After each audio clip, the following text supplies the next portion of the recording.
সভাত উপস্থিত থাকে মন্ত্ৰী ৰঞ্জিত কুমাৰ দাস আৰু ভাৰতীয় জনতা পাৰ্টিৰ অসম প্ৰদেশৰ উপসভাপতি মনোজ বৰুৱা সহ বহু সংখ্যক দলীয় কৰ্মী আৰু বিষয়ববীয়া উপস্থিত থাকে।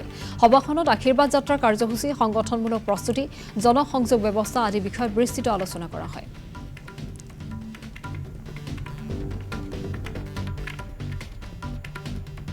9 মাৰ্চ তাৰিখে আমাৰ ভৱানীপুৰ সৰ্বক বিধানসভা সমষ্টি, বজালী বিধানসভা সমষ্টি, টিহু বিধানসভা সমষ্টি, নলবাৰী বিধানসভা সমষ্টি আৰু ৰঙিয়া বিধানসভা সমষ্টি সামৰি মাননীয় মুখ্যমন্ত্ৰী ডাঙৰীয়াৰ নেতৃত্বত যি জন আশীৰ্বাদ যাত্ৰা ইতিমধ্যে 28 ফেব্ৰুৱাৰীৰ পৰা আৰম্ভ হৈছে, সেইটো এই পথেৰে আগবাঢ়িব। আৰু তাৰ প্ৰস্তুতিকল্পে আজি আমি পাঠশালাৰ এই নাট্য মন্দিৰত বজালী সমষ্টি ভিত্তিত আমাৰ প্ৰস্তুতি সভা সম্পন্ন কৰিলোঁ। আৰু আমাৰ বজালী বিধানসভা সমষ্টিৰ এটা ঐতিহ্য আছে।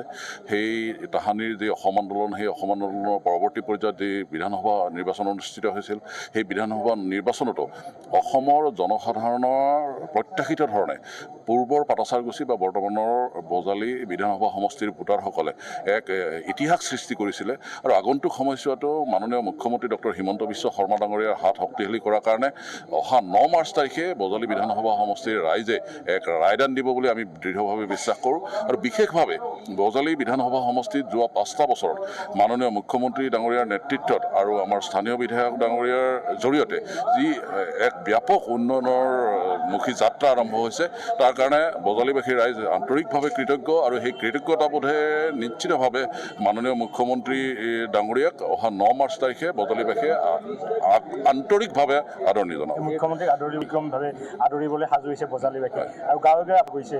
এই পিছৰ নিৰ্বাচন ৰণদংকা বজাব এক প্ৰকাৰ, কি ক'ব এই ক্ষেত্ৰত? চাওক, আমাৰ বজালী বিধানসভা সমষ্টিত আমাৰ ভাৰতীয় জনতা পাৰ্টীৰ নিৰ্বাচনী প্ৰস্তুতি ইতিমধ্যে প্ৰায় সম্পূৰ্ণ হৈছে।